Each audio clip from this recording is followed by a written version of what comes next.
Buenas noches, compañeros de la sección C. Vamos a concluir con el tema de los modos de extinción de la obligación tributaria.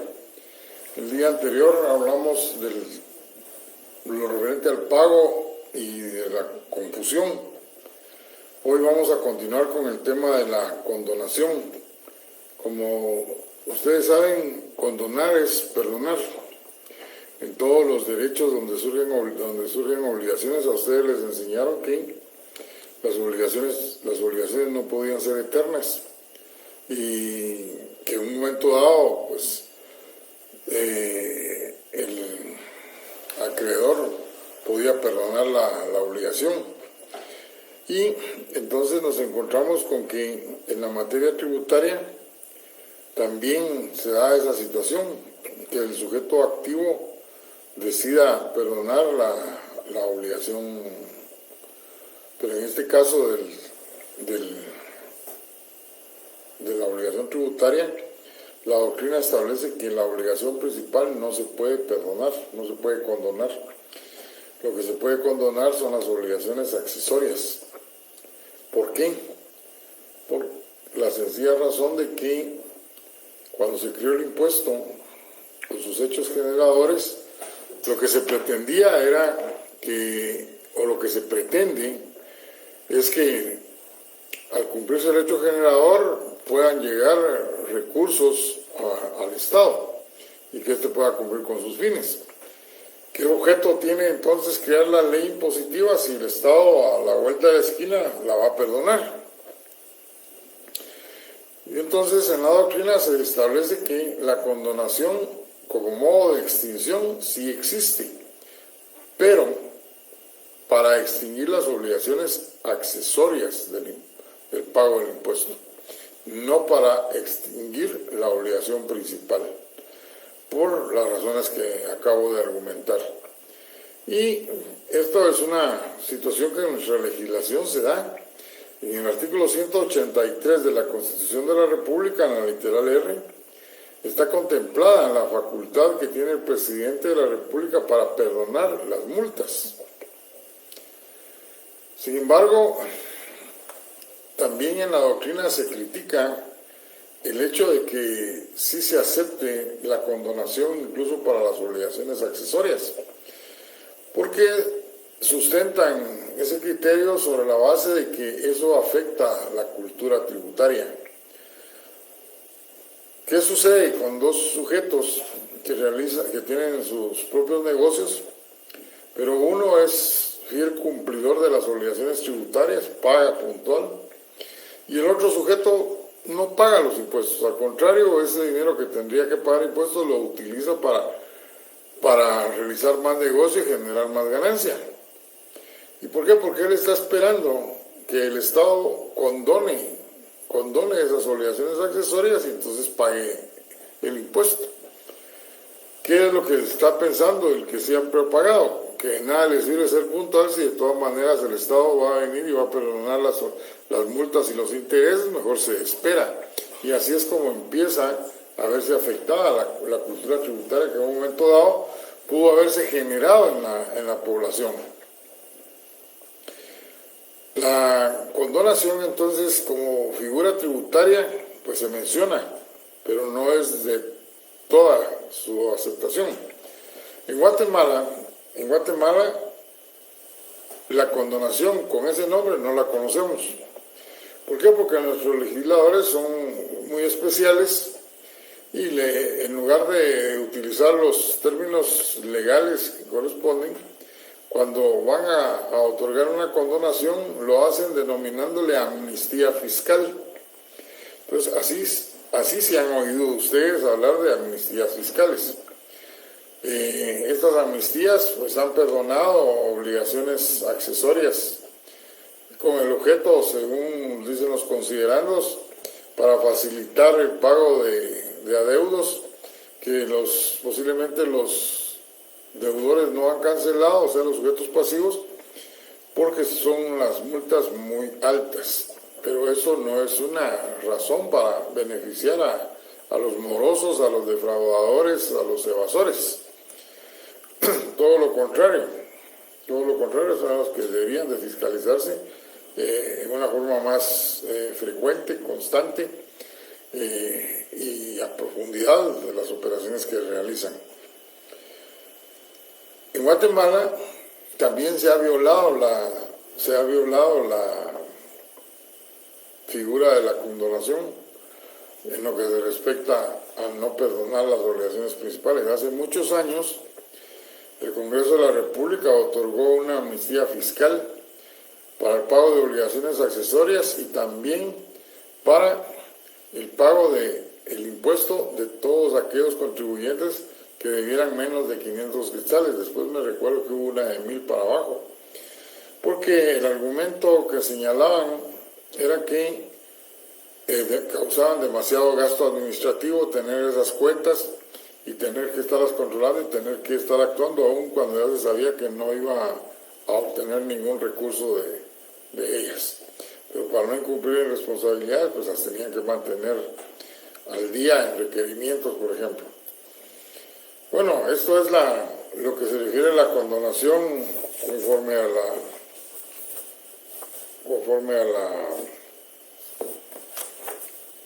la doctrina. Pero si analizamos la condonación en el Código Tributario, vamos a encontrar que en el artículo 46 dice que la obligación de pago de los tributos causados solo puede ser condonado por ley, desde luego. El impuesto fue creado mediante una ley, un decreto ley, ya lo vimos, y para que se perdone la obligación, pues tiene que ser también a través de una ley, como en el caso que les menciono, que el Congreso ha creado las denominadas amnistías fiscales. Y dice que las multas y los recargos sí pueden ser condonados por el presidente de la República, según el artículo 183, inciso R. Bueno, eso es con respecto a la condonación.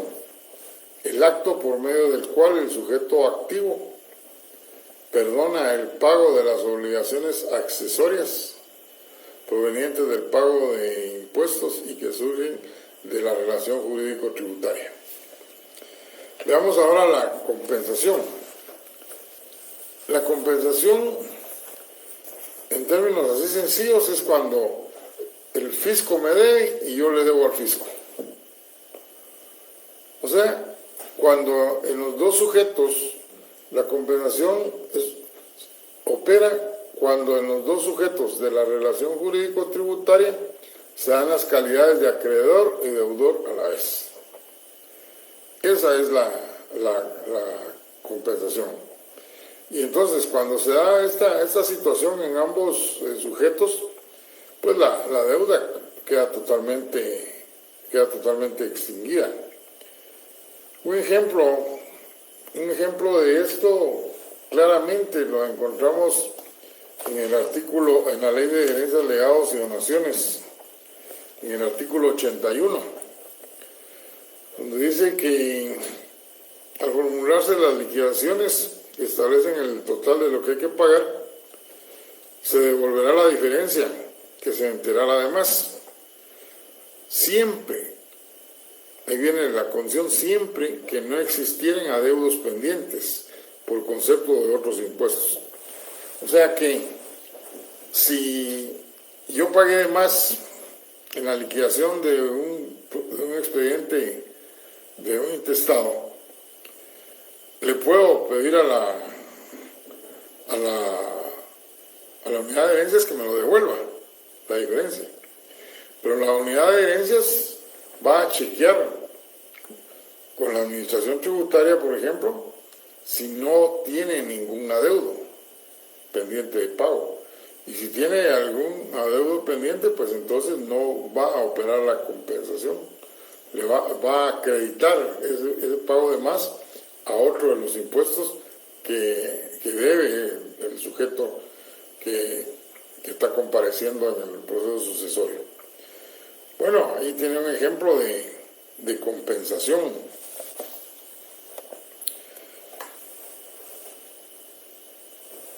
Veamos ahora lo que se refiere a la prescripción. La prescripción, todos estamos claros de que tiene que ver con el transcurso del tiempo.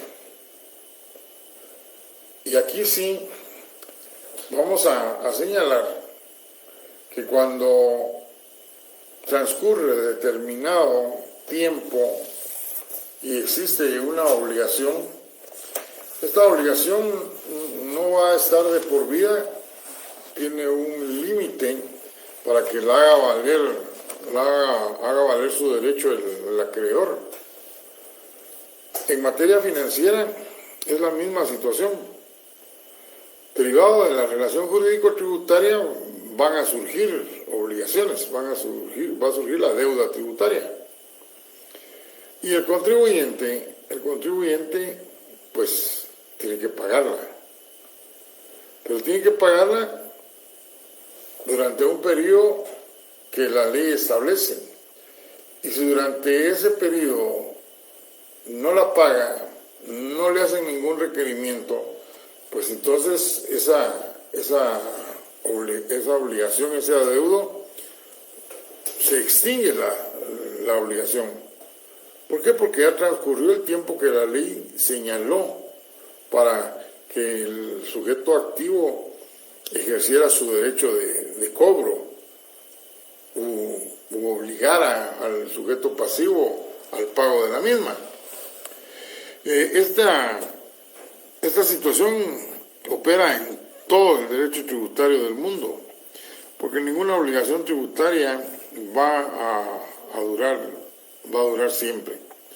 O sea, mientras está transcurriendo el tiempo y no se hace ninguna acción, no se realiza ninguna acción por parte de la administración tributaria o del sujeto activo, pues entonces se extinguen los derechos de él para ejercitarlos, porque ya transcurrió el tiempo que ha sido señalado en la ley.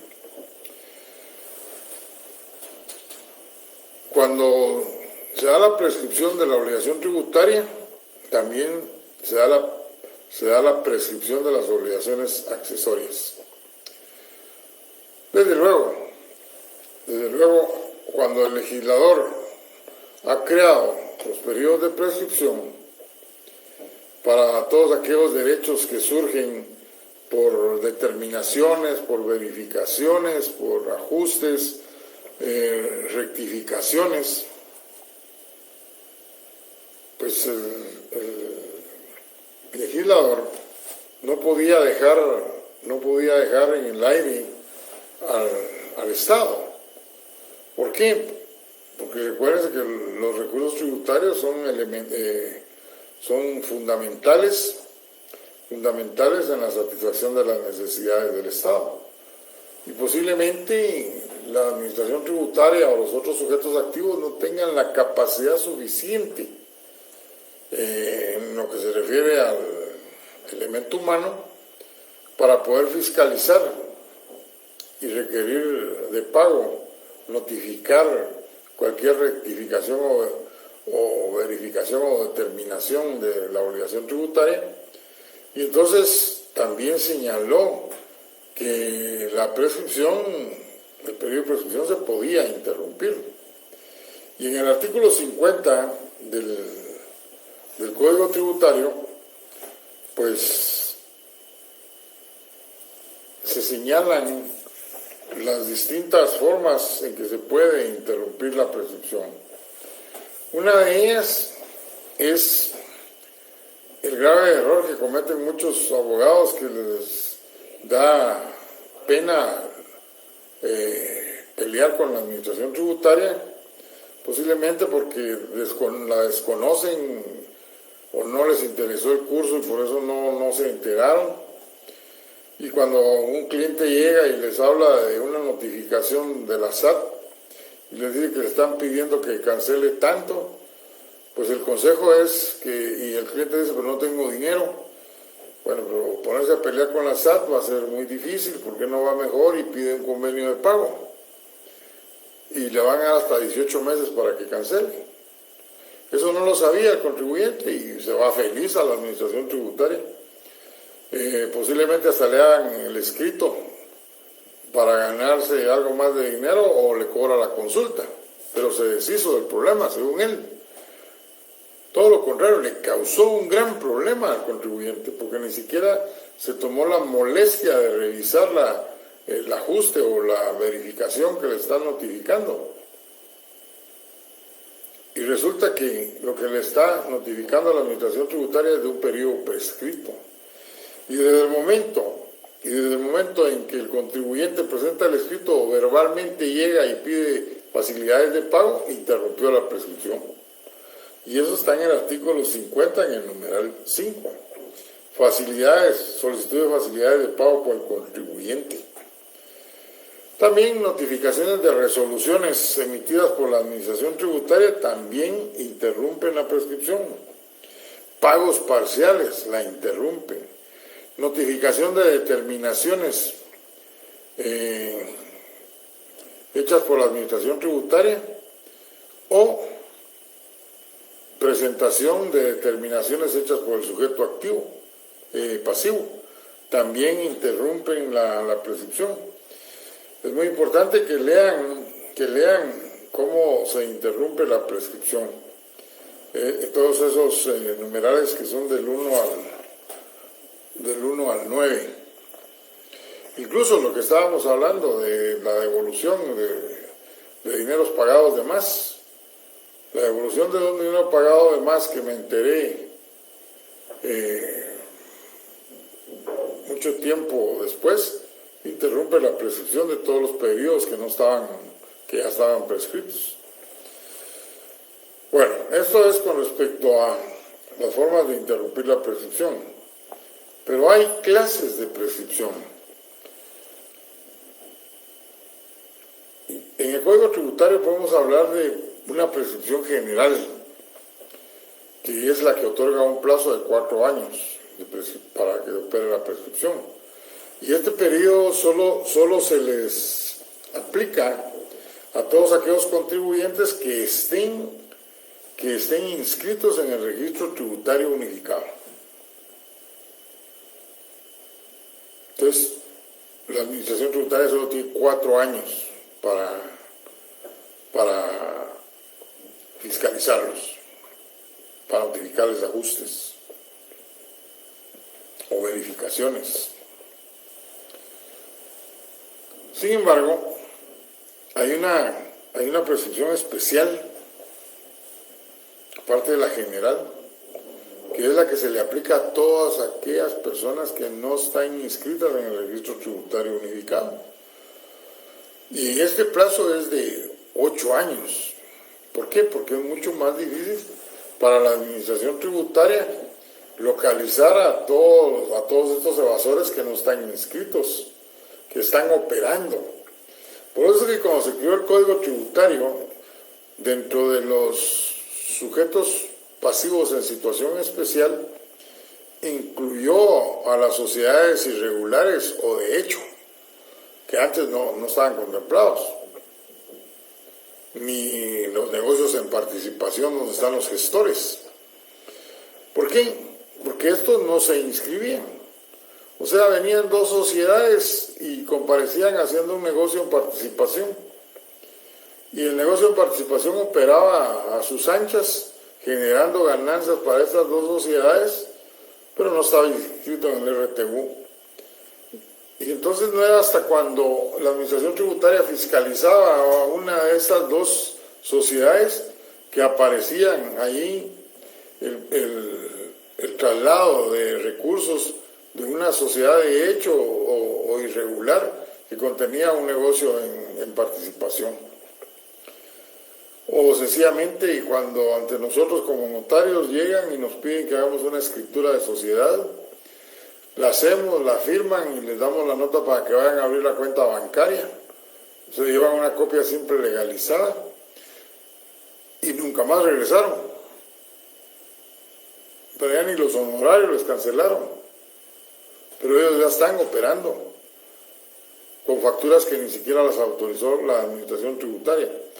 Pero luego todo esto se ha ido controlando más y más y en estos tiempos con esto de la factura electrónica pues les va a ser un poco más difícil.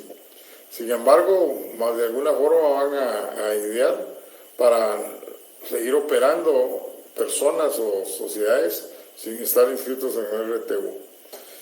Y por eso se les da un plazo de 8 años, según el legislador, para que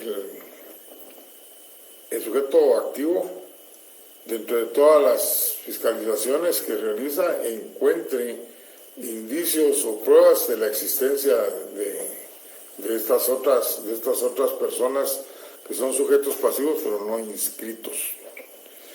Por aparte, el Código Tributario nos da, independientemente de esta general y especial que están en el artículo 47 y 48, pues nos da un periodo de prescripción para lo que se refiere a las multas y las infracciones. Y ese periodo es de 5 años y está regulado en el artículo 76. Entonces, hablando de clases de prescripción, en el 47 la general, en el 48 la especial y independientemente para el cobro de sanciones o las infracciones, el artículo 76 que es de 5 años. Veamos ahora las formas de hacer valer la prescripción. Si yo tuve un contador en mi sociedad que sé que no operaba correctamente los libros y determinaba en forma incorrecta el pago de los impuestos, pues en un momento dado el contador se despidió, pero ese problema quedó ahí, en los libros, en las declaraciones. Entonces lo mejor que puedo hacer yo es que cuando ya pasó el periodo en que la administración tributaria me puede fiscalizar, es mejor pedirle a la administración tributaria que declare prescritos ese periodo. Y así pues le quito la facultad para poder ir a revisar mis libros y que me pueda hacer ajustes. La administración tributaria, cuando se actúa en esa forma, le denomina acción, una forma de hacer valer la prescripción por acción. Muy diferente es cuando al contribuyente le notifican un ajuste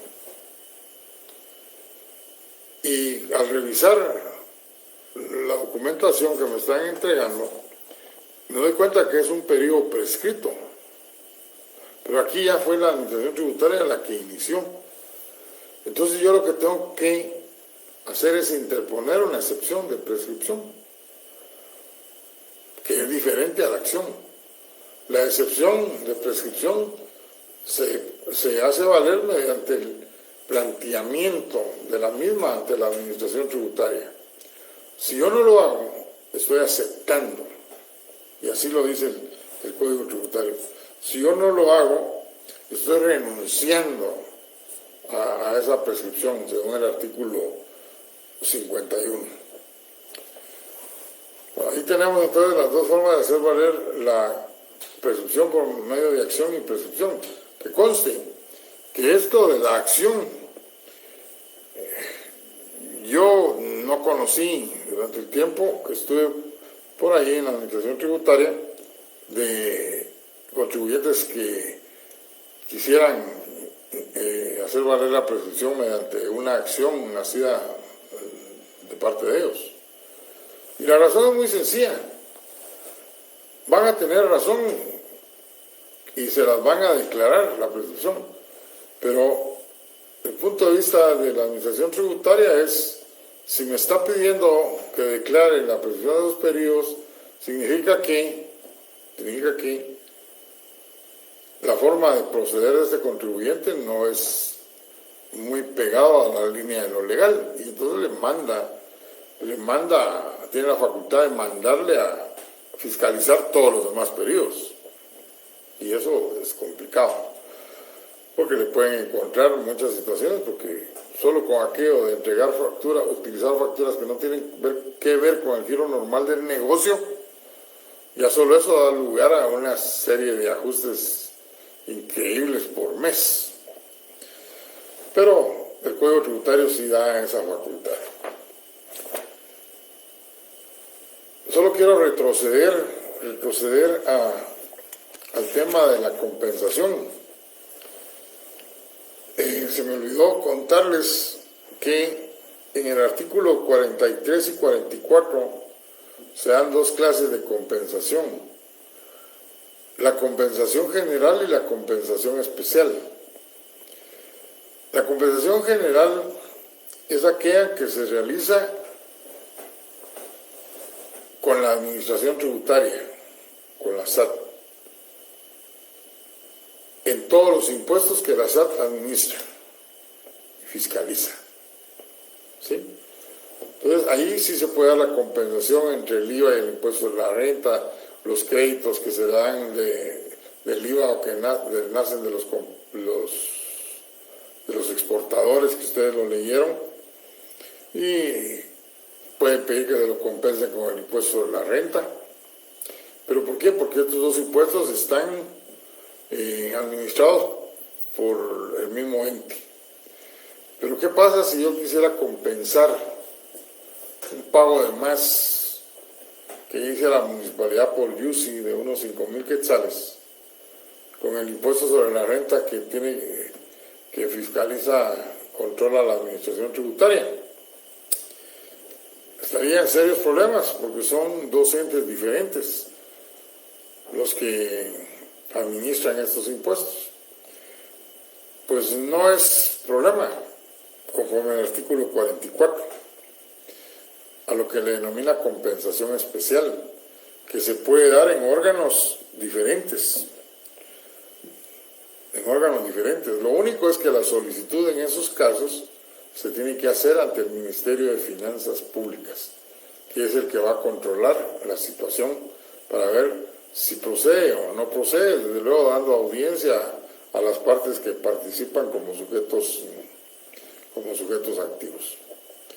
Eso es lo que se me había quedado en el tintero de explicarles cómo es que funciona el artículo 43 y el artículo 44.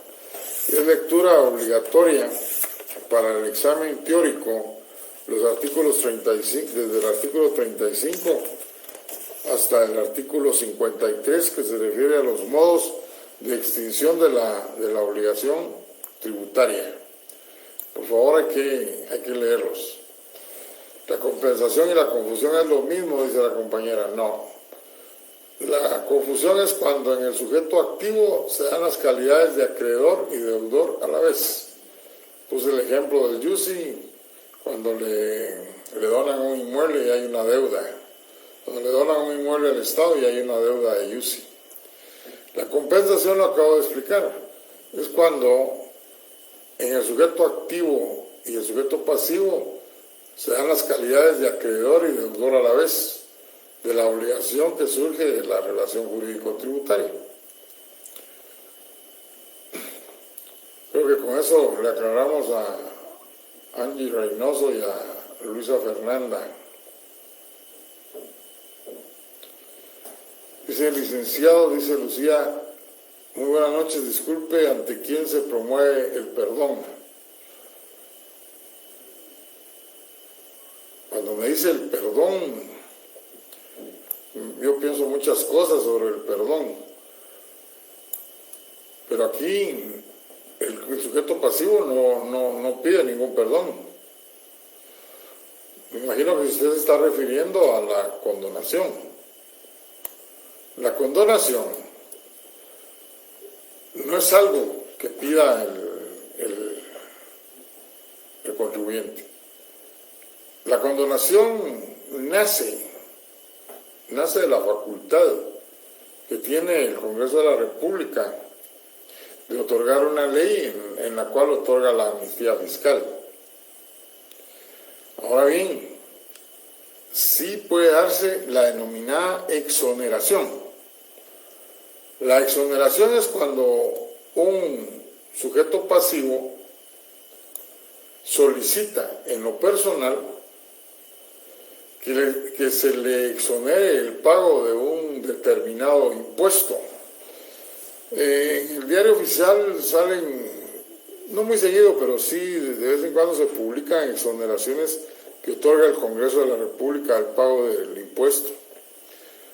Por ejemplo, el último que yo me recuerdo que leí es que una persona, para poder movilizarse, necesitaba de una silla de ruedas especial, aquellas que son ya casi que científicas, que solo mueven, apachan unos botones y ya camina la silla o gira,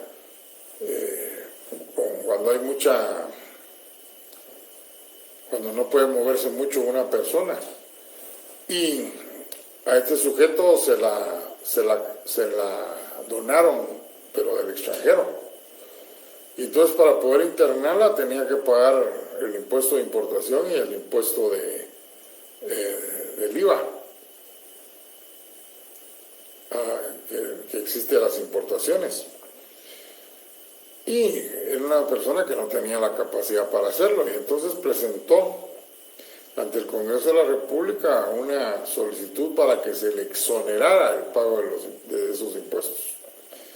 Y salió publicado la ley, porque es una ley donde se le otorgaba la exoneración y se le ordenaba a la administración tributaria para que nacionalizara ese bien y lo describía, sus características, entregándoselo al señor tal.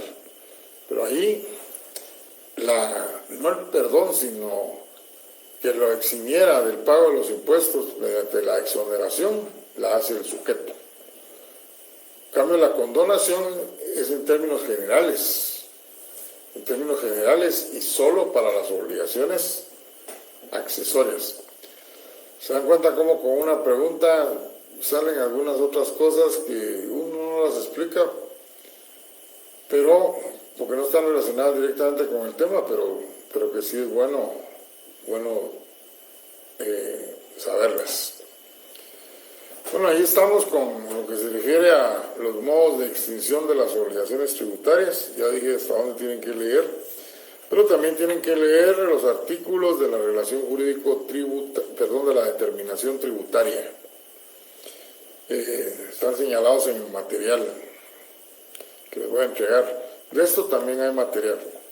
Vamos a ver de una vez lo que se refiere a las exenciones. De eso no hay material.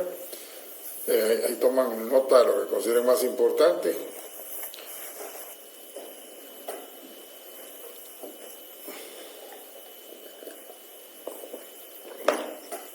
Desde el semestre pasado les vengo yo hablando de las exenciones. Y para recordar, decíamos que los hechos generadores contenidos en las leyes tributarias se dan, perdón, me estoy trabando porque sin querer estoy leyendo lo que dice Lucía. Voy a leer la pregunta. Licenciado, lo que sucede es que cuando dio el ejemplo de la amnistía fiscal, comentaba las herencias, legados y donaciones, que muchas veces las multas son mayores que los impuestos. Ustedes habían solicitado un perdón. Sin embargo, no es perdón. Si dije perdón, me equivoqué, pero no creo haber dicho perdón. No, ahí es la devolución. Y al hablar de devolución estamos hablando de compensación. Les mencionaba yo compensación, no condonación. Bien, volviendo ya al tema de las exenciones, les decía yo que cuando se dan los hechos generadores en una ley impositiva y un sujeto llamado destinatario legal tributario cumple con ese hecho generador, le nace la obligación tributaria, tiene que pagar el impuesto. Mientras que cuando el legislador creó en las leyes impositivas las exenciones, son hipótesis, pero esas hipótesis, al momento de cumplirse por parte de un sujeto, lo que hacen es evitar el nacimiento de la obligación tributaria. O sea, no permiten que los sujetos paguen si están dentro de...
Para los compañeros que se acaban de incorporar, no sé, hubo un como apagón aquí en mi casa y de repente desapareció totalmente de la pantalla todo. Estoy reconectándome. Vamos a esperar que otros compañeros se incorporen.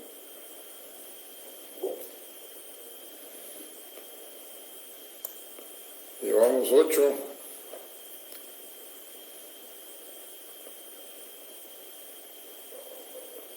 Bueno, tal vez ustedes me hacen favor de decirles a los demás compañeros que volví a abrir un nuevo video para poder concluir el tema.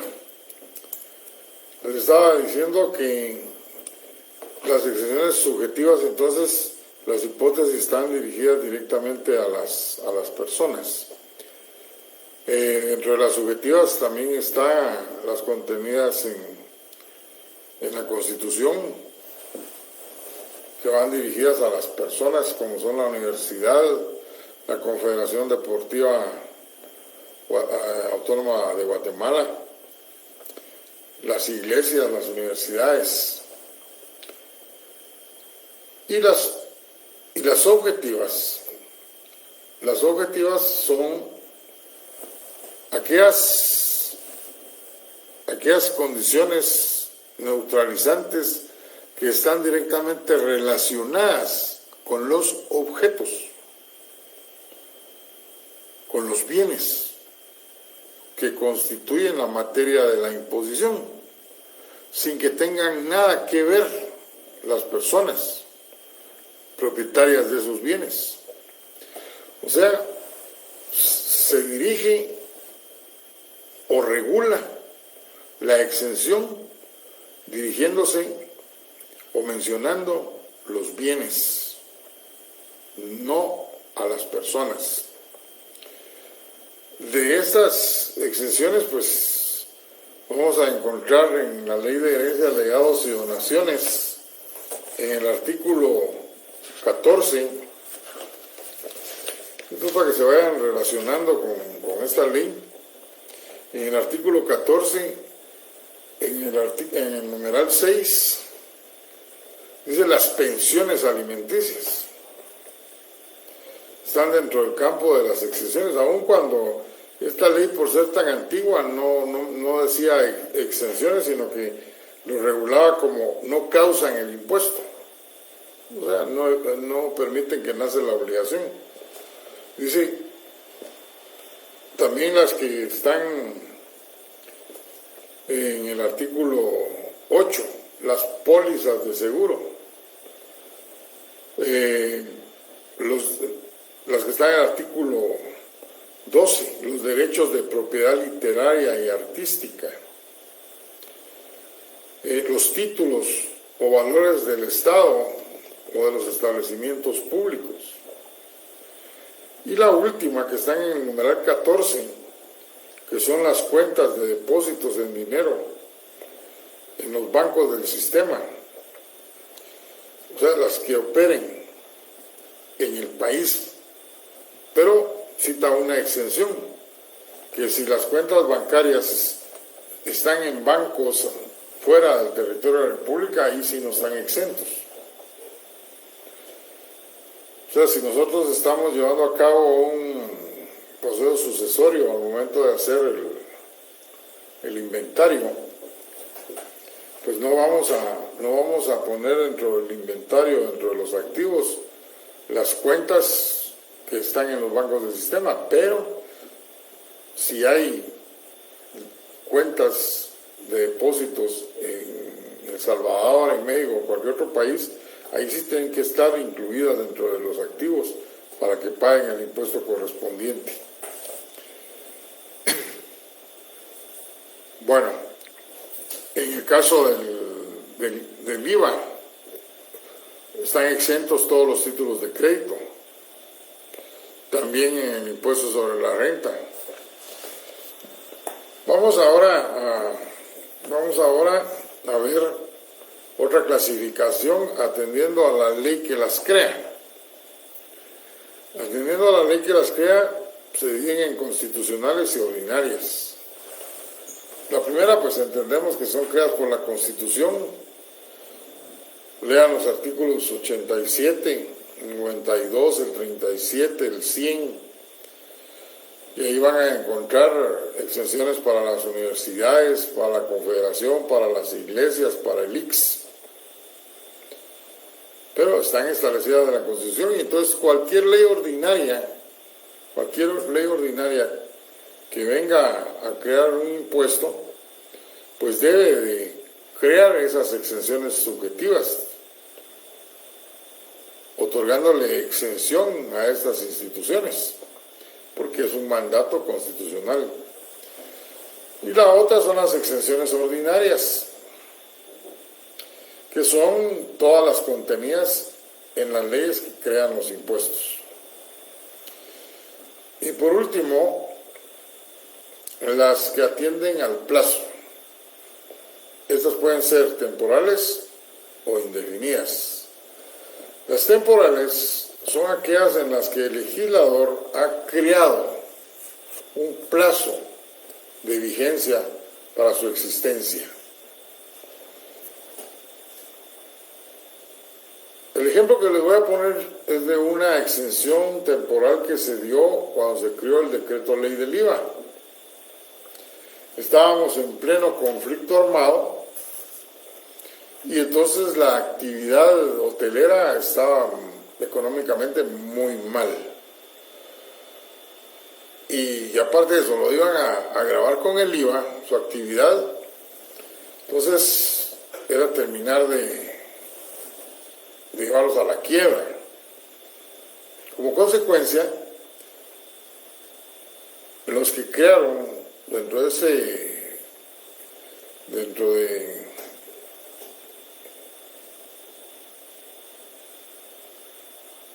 periodo donde estaba General Ríos Montt, pues establecieron una exención temporal a la actividad hotelera por un año, contado a partir del inicio de su vigencia. Y así decía el decreto ley. Y también cuando terminó el año, esa exención desapareció y la actividad hotelera quedaron como contribuyentes del IVA a la fecha. Yo estimo que en la actualidad, pero es un criterio muy personal, en la actualidad no se pueden decretar exenciones temporales. Y la razón es muy sencilla. Estamos en un Estado de Derecho. Y entonces se deben de aplicar todos los principios del derecho tributario, entre ellos el de igualdad. Cualquier exención temporal que se decretara para una actividad, cualquier otro sujeto que se vea afectado por esa circunstancia puede interponer una acción de inconstitucionalidad. Estamos en un Estado de Derecho basado en la violación del principio de igualdad y con plena seguridad esto sería resuelto a favor. Por eso digo, muy difícil en estos tiempos, pero no imposible que se dieran pues tantas cosas que se dan en el Congreso, que no sería extraño que en un momento dado se diera una exención de carácter temporal. Bueno, esto es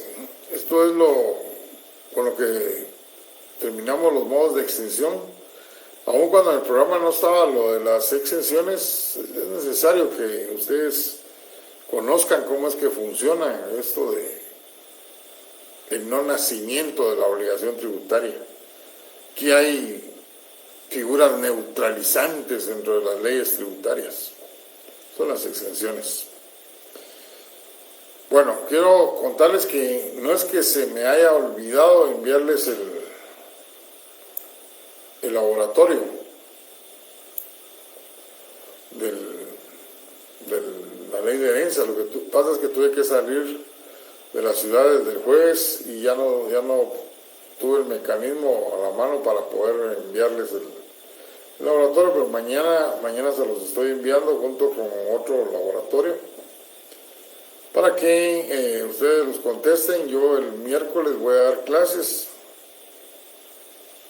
a no ser que haya una orden en contrario, para terminar los temas que van a ser evaluados en el segundo examen parcial.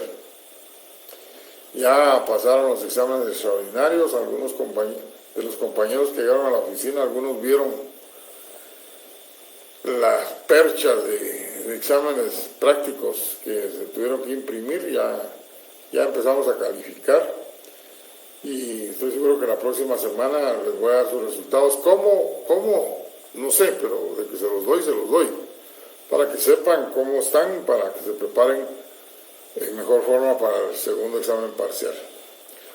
Así que por favor, los compañeros, los 18 compañeros que están presentes, tal vez me hacen el favor de comunicarle a los demás que volvimos a abrir otro video para terminar la clase. De todas maneras, yo lo voy a escribir ahí en Facebook para que sepan y lo oigan. Y se recuerdan que este tema no les dije que no había material, igual que el tema del viernes. Así que tengan ustedes muy buena noche. Nos vemos el miércoles.